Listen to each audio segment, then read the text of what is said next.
درباره همین گونه درباره این که مثلا یک نفر از دنیا رفت و چیزی برای او فایده نمیماند، یا گفتیم یک نفر وقتی از دنیا رفت پس از مرگش برای او هیچ چیز نمی رود، در اینجا می توانیم بگوییم که نه، حدیث های پیامبر زیاد است و البته که ثواب عمل ها بعد از مرگش به او رفته می رسد. اما دعای مثلا آیتی که و ان لیس للانسان الا ما سعی و انسان به جز سعی و کوشش خود هیچ ثواب نمی گیرد، اون معنیش این است که آخر تو در دنیا فرزند صالح داری که برای دعا میکنن، همسر صالح داری، خویش و تبار صالح داری، اینها هم تو خودت به دست آورده بودی، نتیجه کوشش خودت بود که اینها برای دعا میکنند و برای تو رفته میرسد. یگانه این را بدانید که کاملا هیچ عمل ثواب نکردم پسرم مرا داخل جنت میکند، من فرزند اولیاء ام، من فرزند فلان شیخم، انا اینها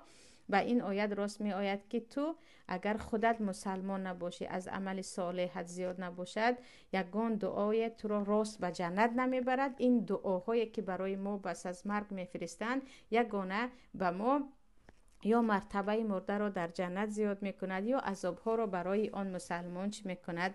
کم می کند.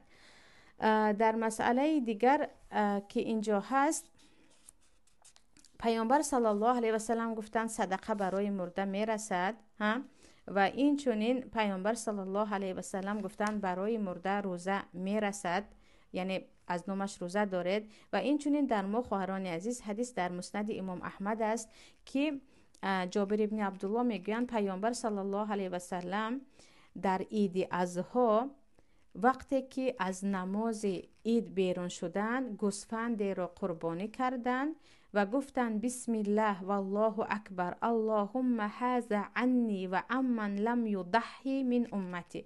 بسم الله الله اکبر، پروردگارم این گوسفندی که من الان قربانی میکنم از نام من و از نام تمام امتانی که لم یضحی قربانی کرده نتوانستند.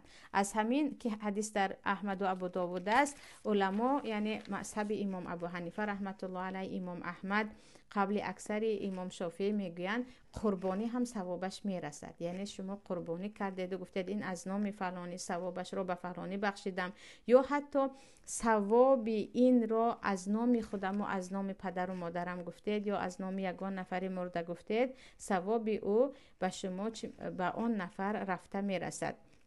همین گونه دیگر عملها رو هم قیاس میکنن. یعنی عالمانی که مثل ابو حنیفه رحمت الله علیه یا گفتیم امام احمد حنبل یا قول در مذهب امام شافعی و اکثریت علما میگن ثواب روزهتان، ثواب صدقه هایتان، یا گفتیم ثواب تسبیحتان، ثواب نمازهای خواندگیتان به مرده میرسد. میگن آخر وقت ثواب قربانی میرسد، وقت ثواب صدقه میرسد، وقت ثواب حج میرسد، البته ثواب اینها هم میرسد. اما اونهایی که میگن لیکن پیامبر به کسی ثواب قرآن نبخشیدن، پیامبر دعایشان از ثواب قرآن بالاتر می استاد. یا گفتیم پیامبر در این باره گپ نزدن. ببینید وقتی به پیامبر پرسیدن که آیا صدقه مون ثوابش می رسد، گفتن آره. وقتی گفتن آیا از نامش حج کنیم، گفتن آره. پس وقتی از پیامبر می پرسیدن جواب می شد و از همین معنیش این بود که ثواب که می رسد، هر کاری که ثواب دارد